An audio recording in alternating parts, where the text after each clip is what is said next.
नमस्कार, मैं हूं डॉक्टर भारती मक्कड़। स्वागत करती हूं आप सबका आयुरस हीलिंग हब में। आज मैं आप सबको सबसे पहले नवरात्रि की बहुत बहुत शुभकामनाएं देना चाहती हूं। नवरात्रि पूरे भारतवर्ष में बहुत धूमधाम से मनाया जाता है और भारत में बहुत सारी ऐसी जगहें हैं जहां पे नवरात्रि में लोग फास्ट रखते हैं, यानी कि उपवास रखते हैं। तो जैसे ही नवरात्रि शुरू होते हैं मेरे पास पेशेंट की कुछ क्वेरीज बढ़ जाती हैं। उनमें से एक ये है कि क्या नवरात्रों के दौरान हम दवा खा सकते हैं। दूसरा, क्या सफेद दाग में नवरात्रि रखना फायदेमंद है, कोई नुकसान तो नहीं होगा। तीसरा, अगर हम नवरात्रि रखते हैं तो हम क्या खा सकते हैं और क्या नहीं। तो आज की इस वीडियो में मैं आपको यही बताऊंगी। आइए शुरू करते हैं।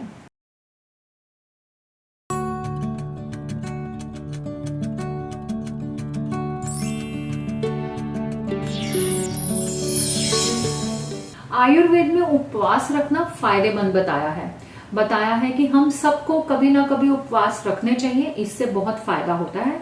इसलिए सफेद दाग में भी आप आराम से नवरात्रि के उपवास रख सकते हैं, इससे आपको फायदा ही होगा। सबसे पहले मैं बताऊंगी कौन से फायदे हैं जो आपको उपवास रख के मिल सकते हैं। Number 1, detoxification. जब हम उपवास रखते हैं तो हमारी बॉडी में डिटॉक्सिफिकेशन का प्रोसीजर होता है, यानी कि जितने भी टॉक्सिक मटेरियल हैं वो बाहर निकल जाते हैं। हम खाना अगर कम खाते हैं तो हमारे डाइजेस्टिव सिस्टम रेस्ट मिलता है और वो टॉक्सिक पार्ट्स को बॉडी से बाहर निकलने में काम करने लग जाता है। नंबर 2, हमारा डाइजेस्टिव सिस्टम इंप्रूव भी हो जाता है। अगर हम फास्ट रखते हैं, अगर हम थोड़ा कम खाना खाते हैं तो ऐसा करने से हमारी जाठराग्नि, हमारा डाइजेस्टिव सिस्टम इंप्रूव हो जाता है। नंबर 3, ये वेट मैनेजमेंट के लिए भी अच्छा है। अगर कुछ समय से आपका वजन बढ़ रहा है, आप उस पर कंट्रोल करना चाहते हैं तो फास्ट रखना एक अच्छा तरीका है। नंबर 4, अगर आप उपवास के दौरान सही तरीके से खाने का चुनाव करते हैं, यानी कि जो उपवास का सही मीनिंग है उसे फॉलो करते हैं कि आप थोड़ा नॉर्मल रूटीन से कम खाएं, हेल्दी खाएं, तो आपको अपने अंदर ज्यादा एनर्जी भी फील होगी। इस तरह से ये उपवास रखने के फायदे हैं और ल्यूकोडर्मा के पेशेंट या स्किन के पेशेंट्स भी ऐसे ही उपवास रख के ये फायदे उठा सकते हैं। नेक्स्ट मैं आपको ये बताऊंगी कि उपवास में सफेद दाग के पेशेंट क्या खा सकते हैं और किन चीजों को नहीं खाना चाहिए। सबसे पहले मैं उन चीजों के नाम लूंगी जो हम स्पेशली उपवास में ही खाते हैं। इसमें नंबर 1 पे है कुट्टू का आटा, नंबर 2 सामक के चावल या सामक का आटा, नंबर 3 श्रृंगाड़े का आटा, नंबर 4 साबूदाना। ये सब चीजें ऐसी हैं जो हम खास तौर से उपवास में इस्तेमाल करते हैं और ये सभी चीजें सफेद दाग के पेशेंट इस्तेमाल कर सकते हैं। इनको खाने से दाग नहीं बढ़ते हैं, इनका कोई नुकसान भी नहीं है। कुछ लोग जानते हैं कि कुट्टू का आटे की तासीर थोड़ी गर्म होती है, तो मैं ये जरूर बताना चाहूंगी कि कुट्टू के आटे का इस्तेमाल बहुत ज्यादा क्वांटिटी में नहीं करना चाहिए।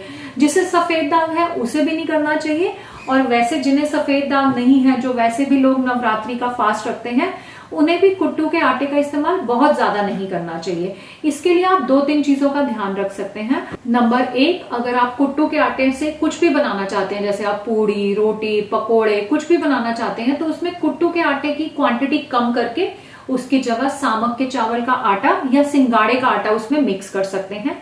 ऐसा करने से आपके अंदर कुट्टू का आटा जो है वो कम क्वांटिटी में जाएगा और उसकी गर्मी से जो आपको नुकसान हो सकता है वो नहीं होगा। दूसरा, आप इसके साथ ये ध्यान रख सकते हैं कि आप खाने में ठंडी चीजें इसके साथ में जरूर लें। अगर आप कुट्टू का आटे का सेवन करते हैं तो कुछ ठंडी चीजें जैसे कि खसखस का शरबत या फिर खीरे का इस्तेमाल, आजकल के फलों की बात करें तो तरबूज का इस्तेमाल, ये तासीर में ठंडे होते हैं। अगर आप कुट्टू के आटे का इस्तेमाल कर रहे हैं तो साथ ही अपनी डाइट में ये चीजों को भी इस्तेमाल में लाएं। ऐसा करने से भी कुट्टू के आटे से आपको गर्मी नहीं होगी। आगे मैं आपको बताऊंगी जो और बहुत कॉमन चीज इस्तेमाल होती है उपवास में, वो है आलू। आप आलू का इस्तेमाल भी बेशक जितनी मर्जी मात्रा में कर सकते हैं। इसके अलावा आप पनीर, पेंठा, मेथी या पालक जैसी सब्जियों का भी इस्तेमाल कर सकते हैं। अगर फलों की बात करें तो यकीनन आपको खट्टे फल नहीं खाने हैं, पर आजकल के सीजन में काफी ऐसे फल आ रहे हैं जो सफेद दाग में आसानी से इस्तेमाल किए जा सकते हैं। जैसे आप तरबूज खा सकते हैं, खरबूजा खा सकते हैं, केला ले सकते हैं, चीकू ले सकते हैं, और अगर सेब मीठा है तो उसे भी खा सकते हैं। इसके अलावा आप सलाद का भी सेवन जरूर करें। आप मूली, खीरा, ककड़ी, गाजर, इन सब चीजों को भी जरूर अपनी डाइट में शामिल करें। दूध और दही की जहां बात आती है तो दूध का इस्तेमाल आप बिल्कुल कर सकते हैं। दूध और खाने में हमेशा 2 घंटे का गैप रखना है और जो सबसे ज्यादा सवाल मेरे से करते हैं वो लोग यही कि दही खाना नवरात्रों में बहुत जरूरी लगता है, तो क्या दही का सेवन कर सकते हैं? यहाँ मैं आप सबको बताना चाहूंगी कि दही का सेवन नहीं कर सकते। सिर्फ मैं अपने स्पेसिफिकली कुछ पेशेंट्स में जिनकी रिकवरी बहुत अच्छी है और जिन्हें 80% रिकवरी तक मिल चुकी है, उन्हें दही अलाउ करती हूँ। उसके अलावा दही आपको नहीं खानी है। दही बहुत से लोग इसलिए भी खाते हैं कि नवरात्रि का खाना गर्म होता है और दही ठंडी होती है, परंतु ऐसा नहीं है।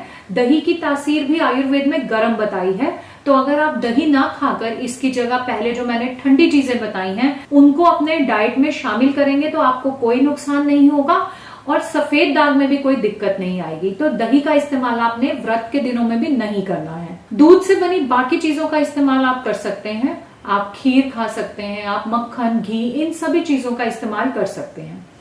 तो इस तरह से ये सभी चीजों का इस्तेमाल करके आप व्रत में व्रत की पूड़ी बना सकते हैं, उसकी रोटी बना सकते हैं, टिक्की खा सकते हैं, साबूदाना की खीर या पुलाव इस्तेमाल कर सकते हैं, सामक के चावल बनाकर खा सकते हैं। साथ ही साथ जैसे मैंने बताया आप आलू, पनीर, पेठा, इन सब की सब्जी बनाकर इस्तेमाल कर सकते हैं। तो इस तरह से व्रत अगर आप रखना चाहते हैं और आपको सफेद दाग है तो बहुत सारी ऑप्शंस हैं।